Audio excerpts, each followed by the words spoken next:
Hey everybody, welcome back to another lesson with me, Melissa.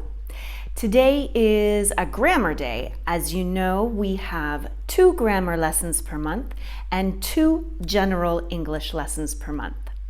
And today we are talking about questions. So let's get started.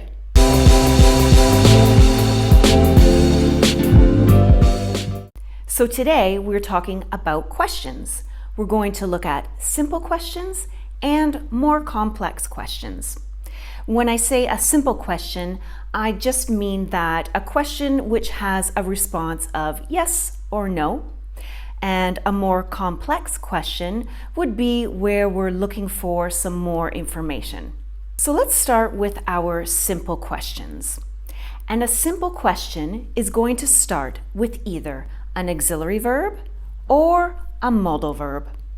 So let's review really quickly what our auxiliary verbs are and what our modal verbs are.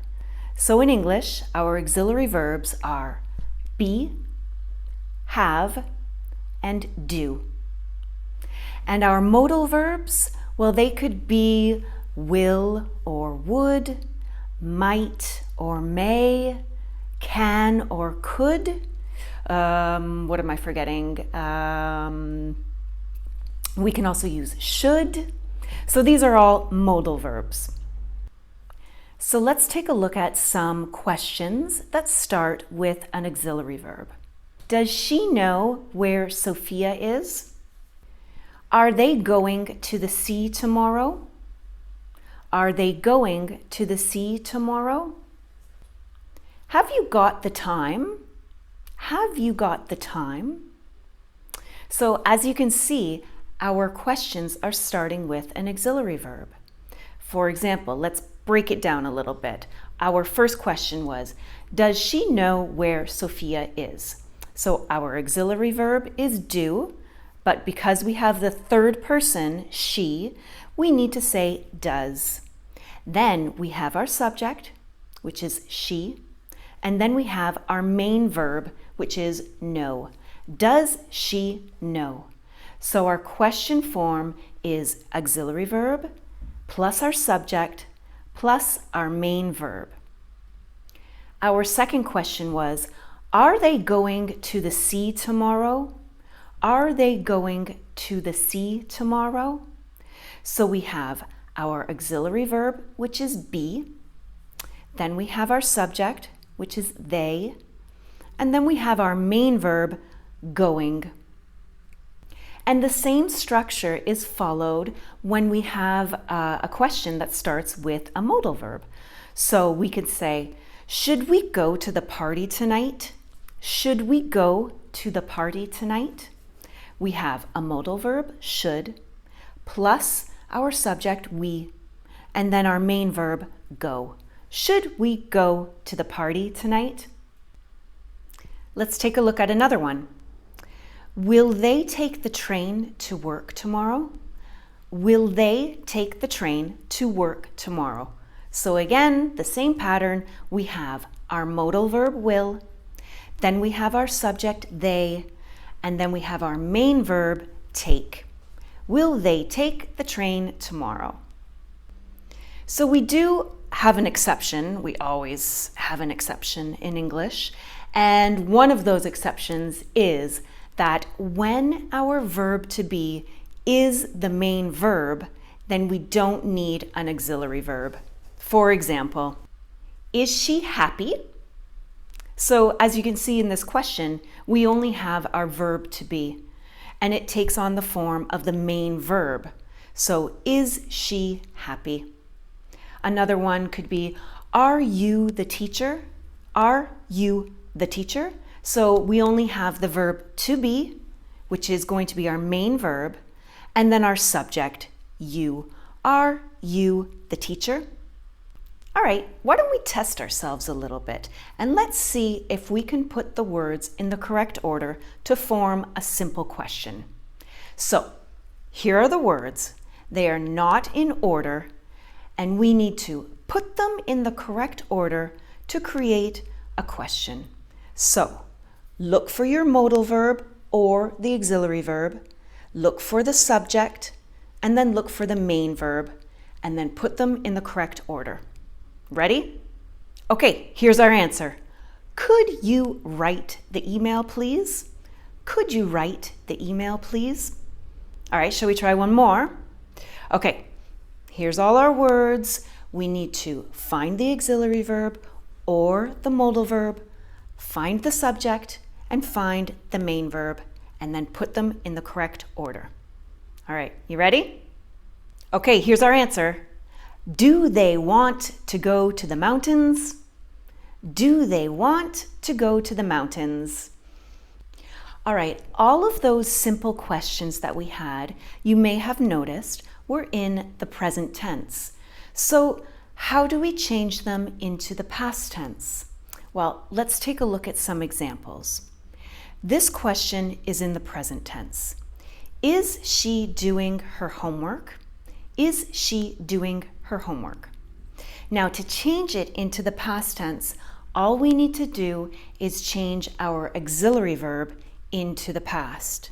So we know that is the form of be, and the form of be in the past tense was, right? So to change this question into a past tense question, all we need to do is say, was she doing her homework? Was she doing her homework? And our main verb, doing, does not change, okay? So it's just our auxiliary verb that tells us that it's the past tense. Let's take a look at another one. Do you like that book? So again, it's in the present tense. Do you like that book? And to change it into the past tense, as I said before, you only need to change the auxiliary verb into the past tense. So what is the past tense of do? Did, right? So did you like that book? Did you like that book? And our main verb like doesn't change. You can't say, did you liked that book? Or do you liked that book? It's just the auxiliary verb that changes. Did you like that book? All right, so it's time to take a look at our more complex questions. And that just simply means that we want more information from the answer, not just a yes or no answer. We need more information. So, of course, we need to add a question word. So let's take a look at all of the question words that we can choose from. Who, which we use for people. What or which, when we're talking about things. Where, when we're talking about places or locations. When, for a timeline. Why, when we're asking for a reason. How, and we use that when we're looking for more details. And how much and how many when we're talking about quantity or a price. All right, so let's take a look at the structure of a more complex question. And it's really actually quite simple, okay? So all we need to do is start with our question word, then we have our auxiliary verb, then we have our subject, and then our main verb. Okay, so let's take a look at some examples of a question. Who are you talking to?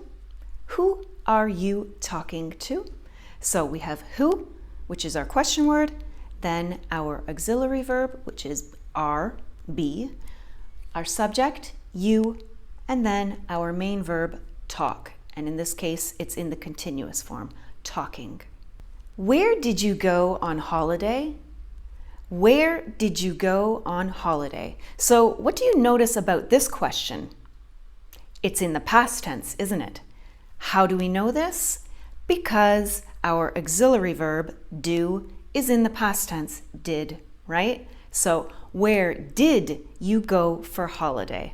Past tense. Question word, auxiliary verb, subject, and main verb. Let's talk about how much and how many for a second, because again, it is another exception to the rule. So, as I said before, we use how much and how many when we're talking about quantity and also the price of something. So the structure is a little bit different. Let's first take a look at quantity. So our structure is going to be like this: how much or how many plus the noun or the thing that we're counting and thing that we're talking about, plus our auxiliary verb, plus our subject, plus our main verb. Okay, let's take a look at an example. So, how many children do you have? How many children do you have? So our question word is how many. Then we've got our noun, which is the children. Then we have our auxiliary verb, do. Then, of course, our subject, you, and our main verb, have. Now, why am I using how many with the word children? It's because children are countable. It is a countable noun, and that means that we have a singular and a plural form, right? So one child, two children. So I use how many. When I want to use how much, I use that with an uncountable noun. So take a look at this question. How much paper do you need? Paper is a mass noun, and it doesn't have a singular and a plural form.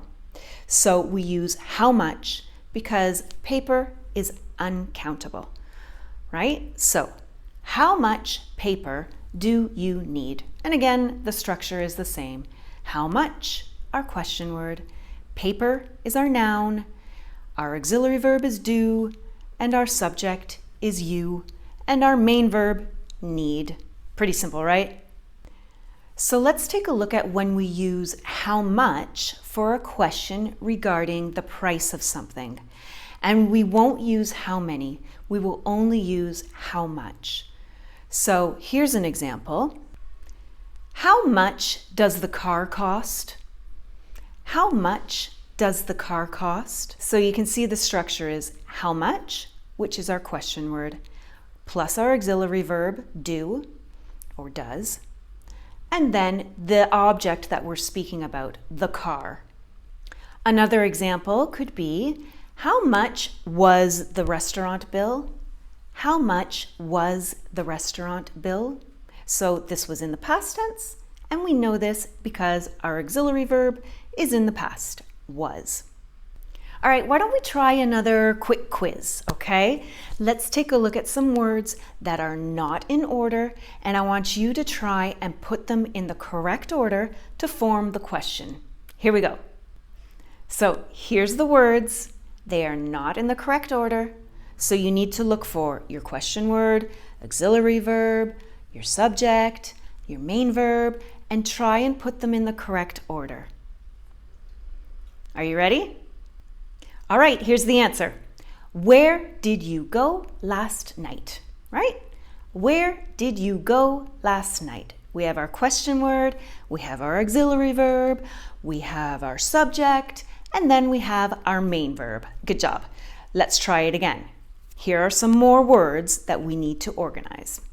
All right, this one's a bit longer. Take a look at all the words, find the ones that you need, see if you can put them in the right order to form the question. You ready? All right, here's the answer. How many schools does your neighborhood have? So in this case, we're using how many, right? How many schools does your neighborhood have? That was a tricky one. If you got that, that was awesome. Good job. All right, let's just try one more just to be sure that you understand the structure of the question. Here we go. Here's the words. All right. Find all the words. Find the ones that you need. Put them in the right order. You ready? All right, here's the answer. When are we meeting with the team? When are we meeting with the team?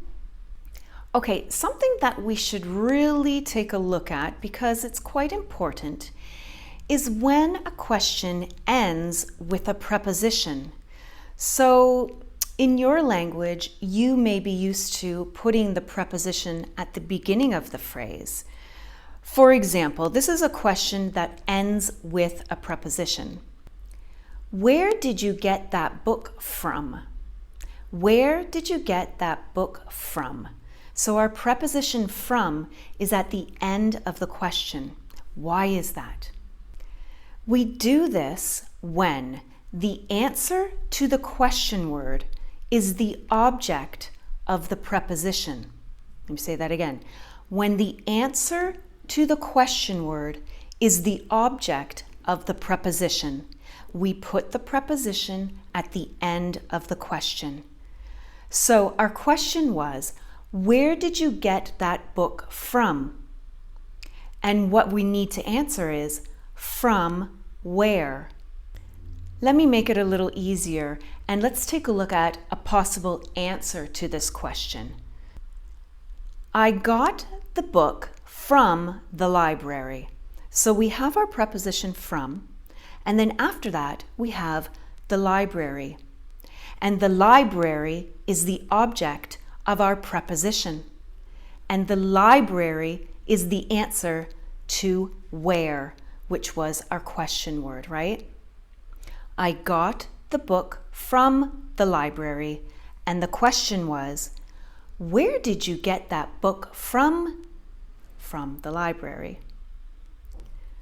Maybe in your language, you put the preposition at the beginning of the question. For example, from where did you get that book? From where did you get that book?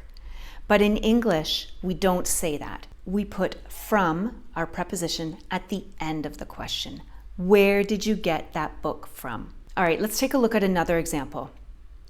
What was the film about? What was the film about? Our preposition is about, and we need the answer to what? So our answer could be, the film was about a young girl who travels across the world, blah, blah, blah, blah, blah. Okay? So the object of about is the answer to what? And the what is a young girl who traveled across the world, blah, blah, blah, blah, blah. All right, let's just take a look at one more, okay? Who is the present for?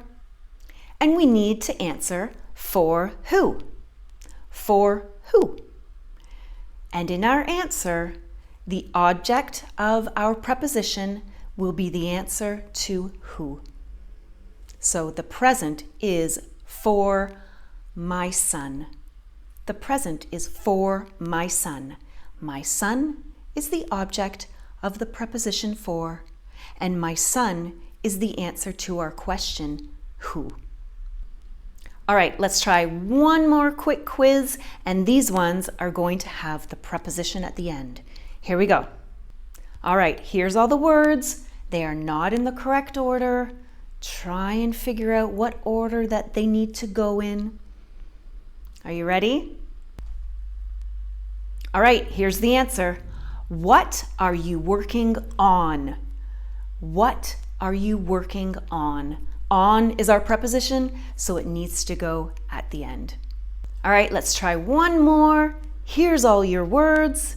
See if you can put them in the correct order. You ready? All right, here's the answer. Where did you take the bus to? Where did you take the bus to? Our preposition to is at the end of the question, right? All right, everybody, that's the end of today's lesson. I hope this was helpful for you, and I hope you can apply it to your everyday life. Don't forget to subscribe, and you can also take a look at this video here. I'll see you next time. Bye.